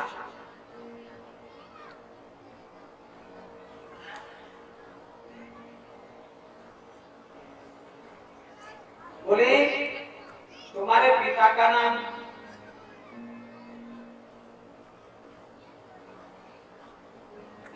तीन पीढ़ियों का साक्षात होता है। पूछा क्या? बोले पिता का नाम ब्रह्मा, बाबा का नाम बोले विष्णु, और परबाबा का नाम बोले शिव। तीनों देवा एक ही से हो, बराबर के देवता हैं। तो शिव जी के नाम का राम जी ने अनुष्ठान किया। नित्य 1000 पुष्पों से यज्ञ करते थे, कमल पुष्पों से। जब वो शिव जी प्रसन्न हुए तो देव परीक्षा ली, एक कमल पुष्प चुरा लिया। एक आखिरी कम रह गई तो राम जी ने विचार किया, एक कमल पुष्प के स्थान पर मैं नेत्र की ही आहुति दे दूंगा। कटारी लेकर नेत्र निकालने को हुए, तेवं शिव जी ने हाथ पकड़ लिया। राम, मैं तुमसे प्रसन्न हूं, आज से तुम हमारे परम भक्त हो, यानी आइडेंटिटी कार्ड दे दिया परम भक्त। कुछ समय बीता, शिव जी ने राम से प्रार्थना की, प्रभु मैंने तो प्रसन्न होकर आपको परम भक्त बना दिया, लेकिन मुझ पर कृपा कब हो रही है? तो राम जी ने हंस के डाल दिया, भोलेनाथ तुम तो स्वयं में भक्त हो, क्या जरूरत है आइडेंटिटी कार्ड की? सती जी को ये अच्छा नहीं लगा, हमारे पति इतने भोले कि प्रसन्न होकर इन्हें परम भक्त बना दिया और ये हंस करके टाल लाई। सती जी ने संकल्प लिया कि आज से मैं वो कार्य करूंगी जो कि हमारे पति को परम भक्त की उपाधि मिली। बोले जब तक मैं इनके जीवन में हूं, मैं इनका मन लगा रहेगा, तब तक पूर्ण भजन नहीं हो पाएगा, और जब तक पूर्ण भजन नहीं होगा तब तक ये परम भक्त नहीं होंगे। तो अपने पति को परम भक्त बनाने के लिए मैं देह त्याग कर दूंगी। इसलिए सती जी गलती पर गलती कर रही है। कैसे भी शिव जी हमें क्या दिया? शिव जी बार बार इसीलिए समझाते हैं, सती मेरे लिए देह त्याग मत करो। लेकिन स्त्री का यही कर्तव्य है। इस प्रायः का साथ स्त्री जो तरण प्राप्त करती है उसे स्त्री कहते हैं, और वो तरण पति से ही मिलता है। संसार में कितने भी व्रत नेम कर लो, लेकिन एक पति व्रत धर्म धारण नहीं किया, उन व्रतों का कोई फल प्राप्त नहीं होता। तो सती जी देह त्याग करने जा रही है, स्वयं अपनी इच्छा से। अंत भगवान भोलेनाथ ने सभी वस्त्र आभूषण बांध दिए, नंदी की सवारी देकर 2 गणों के साथ विदा किया है सती को। सती जी चल चलते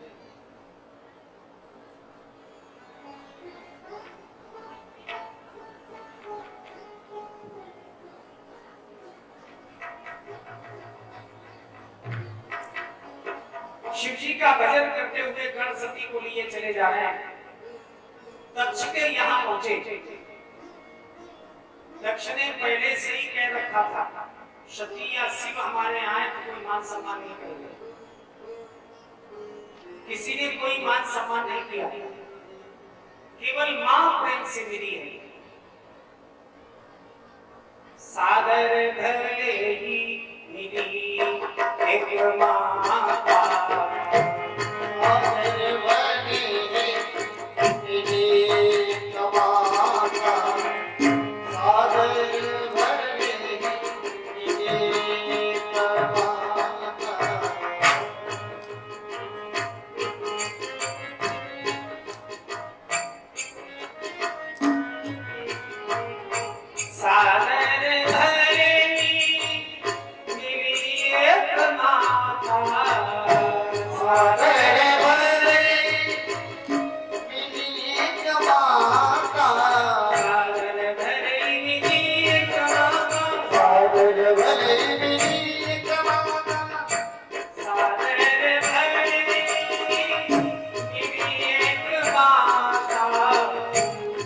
भगिनी बहुत मुस्काना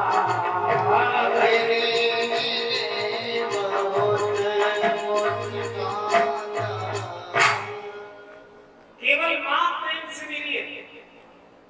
भगिनी बहुत मुस्काना मैंने मिली अट्टहास करती हुई हंसी उड़ाती हुई, क्योंकि सभी अपने अपने विमानों से आई थे। सती जी नंदी की सवारी लेकर पूछ रही है, कहो सती तुम्हारे पति ने विमान नहीं बनवाया, नंदी की सवारी करते हैं।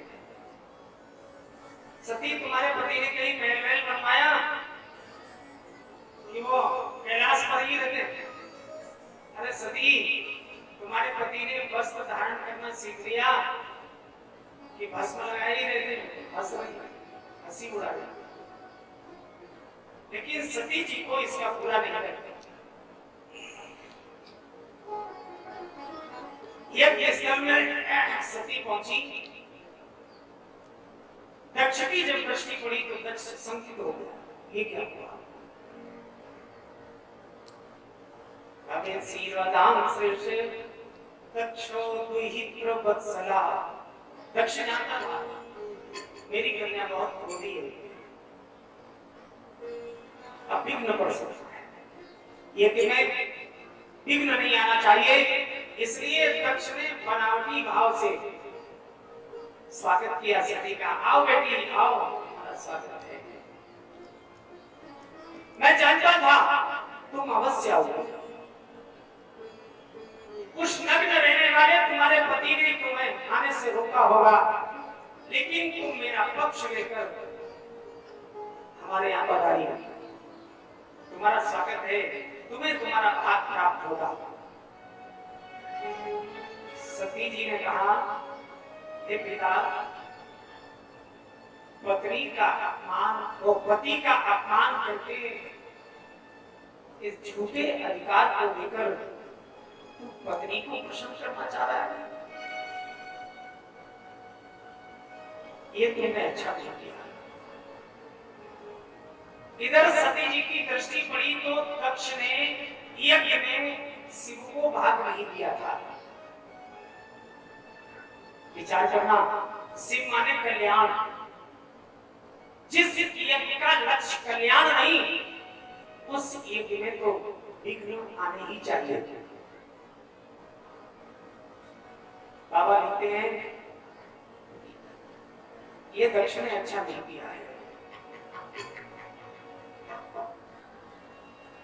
जगपि जग तारुण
स्त्री सब कुछ सहन कर सकती है, लेकिन पति का अपमान होना, ये संस्कार थे हमारे राठौर शासन। लेकिन अब तो सब कुछ कर सकती है, मार भी सकती है, काट भी सकती है। यहाँ तक पति को हो चुके हैं, सारे संस्कार भुला दिए।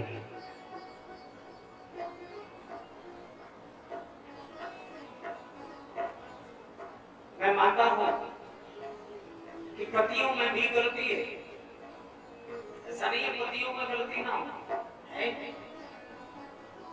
लेकिन इसका मतलब ये है कि हम अपना धर्म छोड़ सकते,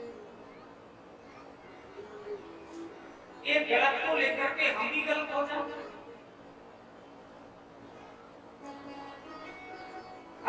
पुरुष बिगड़ता है तो परिवार का कुछ नहीं बिगाड़ सकता, लेकिन जब स्त्री बिगड़ती है तो सारे परिवार का नाश हो जाता है, सारा परिवार पतित हो जाता है। पुरुष से ये शास्त्रों की बात है और मैंने अनुभव भी किया है कि पुरुष से स्त्री में 8 गुनी सहन शक्ति अधिक होती है। वो कहां गई सहनशीलता, सहन शक्ति? थोड़े से लालच में पति को जाना, गलत मार्ग पर चलने लगना, पति की पूजा के बजाय पति को मार देना, उस पर अत्याचार ढाना, क्या ये आपके संस्कार है? ये सब गलत हो रहा है।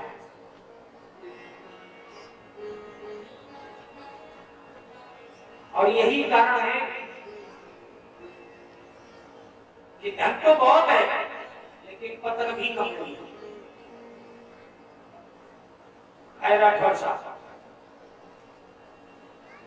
यानी बुद्धि से, संस्कार से, सब तरह से है। बोलो वृंदावन बिहारी लाल की।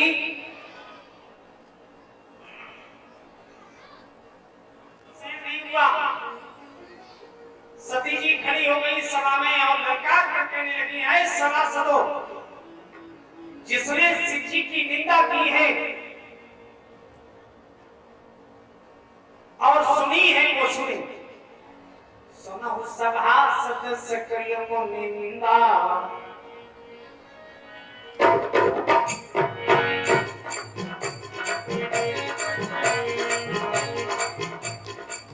सुनहु सभासद सकल मुनिंदा, सुनो अब कहीं सुनी जिन शंकर निंदा।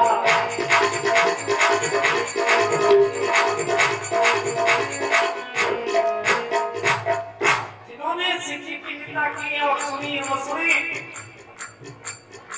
संत शंभु श्रीपति अपवादा, अब सुनिए जहां कहां बस कर जाता।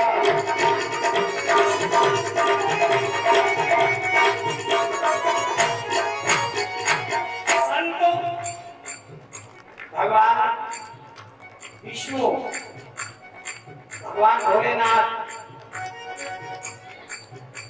जहां इनकी निंदा हुई है वहां ऐसा आया है, ताकि आसुकी को जो बसाई, और सबन मोदी नट जगियो पराई।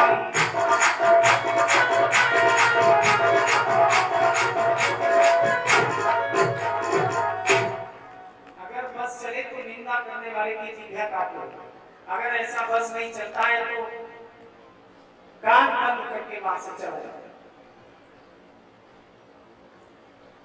मैं किसी की जिज्ञा नहीं काट सकती, कान बंद करके वापस भी नहीं जा सकती, क्योंकि मेरे नाथ ने बहुत आने के लिए इनकार किया था, मैं हट कर रोका ही नहीं।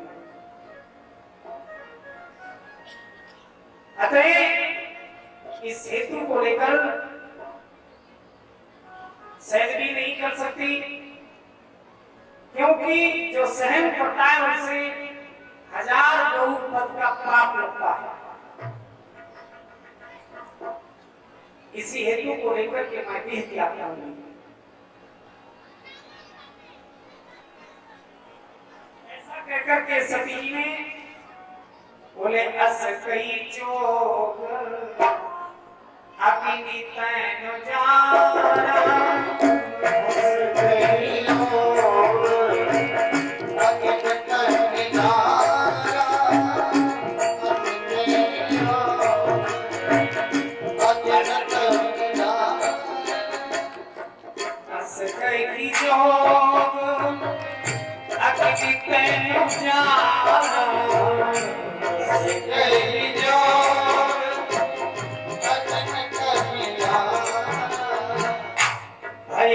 सकल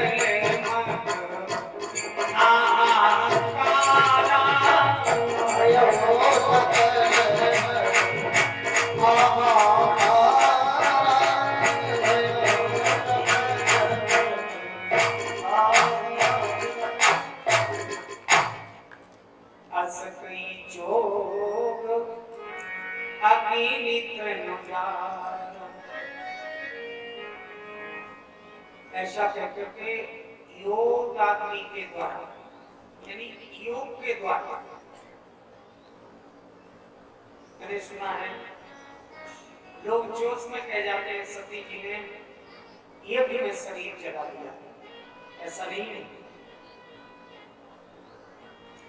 अगर सती जी का सब जल जाता तो जो 51 शक्तिपीठ हम आपको प्राप्त हुए वो प्राप्त नहीं होते। जहां जहां सती जी के सबका टुकड़ा गिरा है विष्णु ने टुकड़े किए, वहां वहां एक एक देवी का शक्तिपीठ उत्पन्न हुआ। वैष्णो देवी इत्यादि बड़े बड़े शक्तिपीठ हैं, वो सती जी से ही प्राप्त है। योग के द्वारा सती ने अपना देह त्याग कर दिया है, शरीर छोड़ दिया।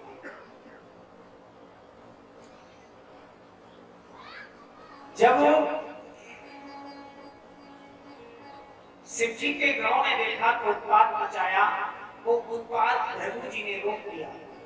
जब शिव जी ने ये सुना तो अपने सिर से जटा उठाकर पृथ्वी से पटक दी।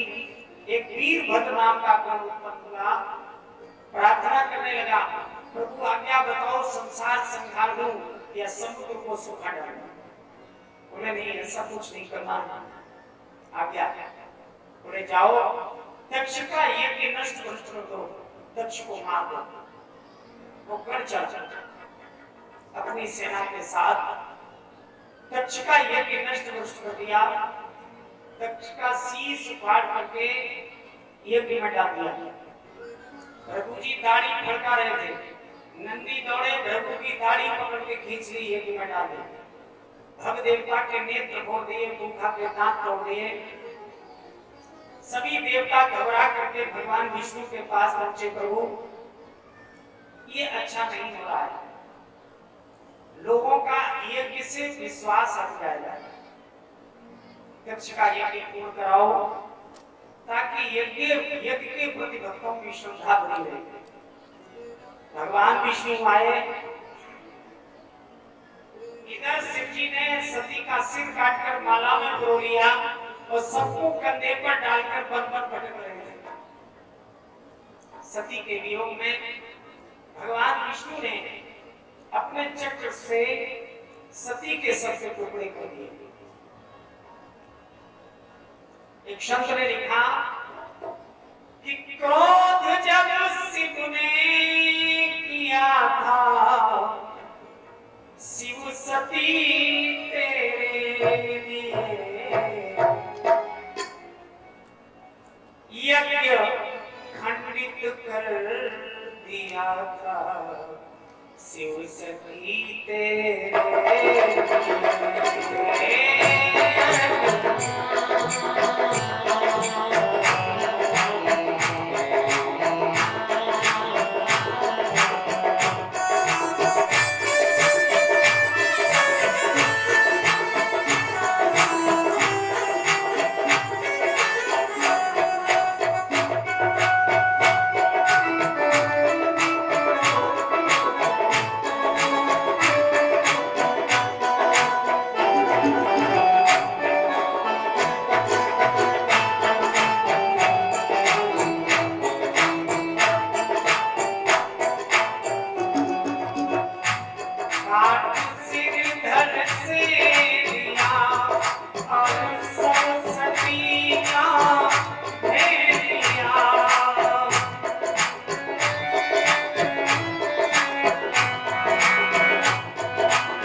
देवता के नेत्र भूल गए हैं।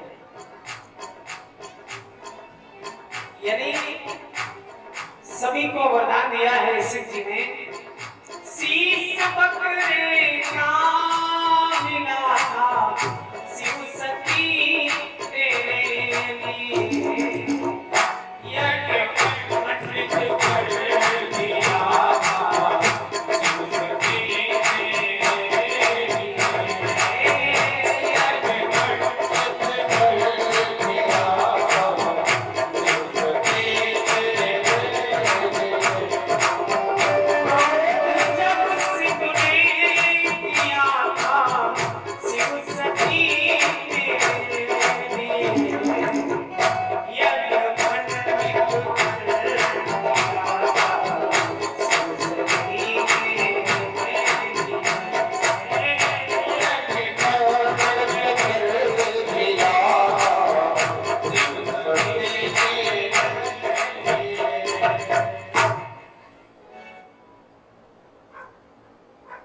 यज्ञ कराया दक्ष का,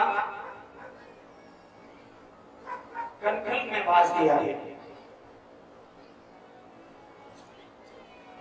इधर सती शिव जी ने सती के मरने के बाद पूर्ण समय भक्ति को भजन में दिया, परम भक्त कहलाए। और सती जी ने मरते समय माना था कि जब जब जहां जहां मेरा जन्म हो शिव जी की अर्धांगिनी बनो। अंतेमती सावती, इसलिए सती को पार्वती के रूप में अवतार मिला और शिव जी के लिए ही वर्ण हुआ। शास्त्र का मत है कि अंत में जैसे विचार होते हैं उसी प्रकार से जन्म मिलता है। जब कोई बुजुर्ग हमारे यहाँ अंतिम श्वास से गिरता है तो हम लोग घेर कर बैठ जाते हैं और कहते हैं भजन करो, लेकिन क्या भजन होता है? दुनिया के परिवार को याद करेंगे, इकट्ठा करेंगे, लेकिन भजन, हाँ, जो अंतिम समय होता है वो परीक्षा का समय होता है। बालक विद्यालय में पूरी वर्ष पढ़ने नहीं जाए और जब परीक्षा का समय आए तो कॉपी पेपर दे दो तो हल करो, कर सकता है? नहीं कर सकता, क्योंकि पूरी वर्ष पढ़ा नहीं। इसी तरह से पूरे जीवन अभ्यास किया है तो अंत में राम का नाम आएगा, नहीं तो नहीं आएगा। लेकिन इसके लिए हम लोग सजते हैं,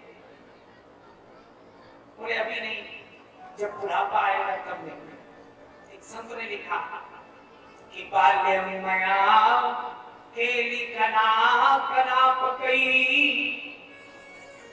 नीत नारी निर्योगनम चो। बाल्यावस्था तो खेल में निकाल दी, युवावस्था स्त्री संयोग गृहस्थी रमण में निकाल दी। प्रतोधुना किम करोमि साधनम ये खलो जीवत कृतम। अब आई वृद्धावस्था। वृद्धावस्था आपते पल पौरुष भय छीन, सिर धुनि कुनि पछतावते हरि भक्ति नहीं। ज्यादा देर आसन नहीं लगाया जाता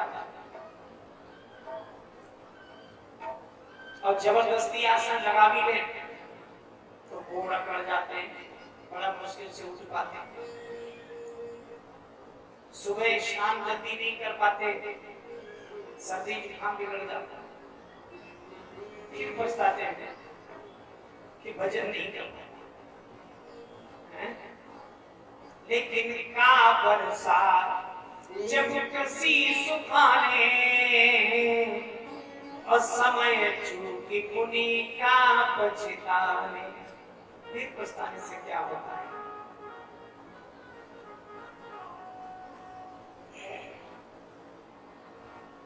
उमरिया बिताए गई राम नहीं जीना, उमरिया बिताए गई राम नहीं जीना, उमरिया बिताए गई राम नहीं जीना, राम नहीं जीना प्रभु नहीं जीना, राम नहीं जीना प्रभु नहीं जीना, उमरिया बिताए गई राम नहीं जीना, उमरिया बिताए गई राम नहीं जीना, उमरिया बिताए गई राम नहीं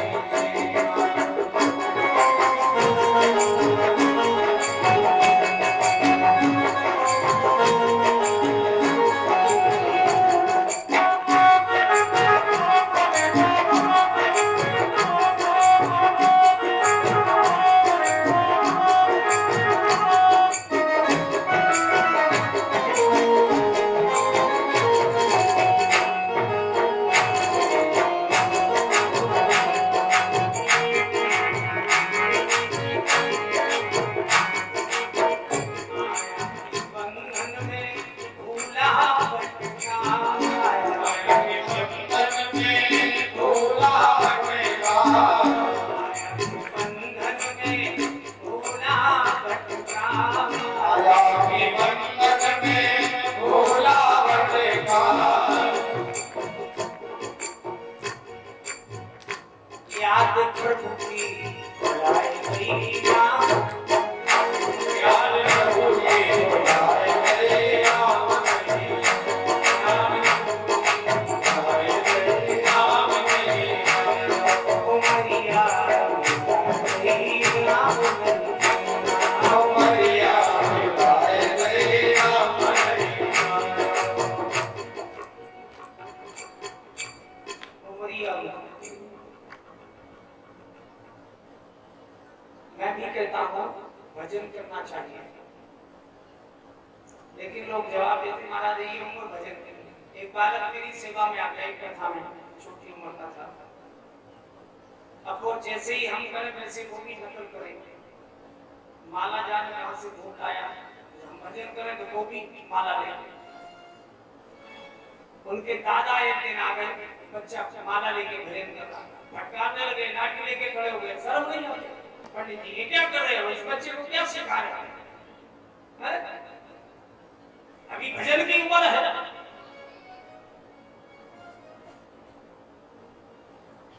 भजन की कोई निश्चित उम्र नहीं होती, और वास्तविकता ये है कि बाल्यावस्था जैसे मकान की नींव, जिस मकान की नींव मजबूत होती है वो मकान भी मजबूत होता है। रामचरितमानस में देखें तो बालकांड सबसे बड़ा है। क्यों? यानी बाल्यावस्था सारी मजबूती बालकांड में। जो संस्कार बाल्यावस्था में पड़ जाते हैं वो जीवन के लिए अटल हो जाते हैं। इसलिए यही तो सही उम्र है। इस उम्र में अगर ढल नहीं पाए तो फिर कभी नहीं ढल पाओगे।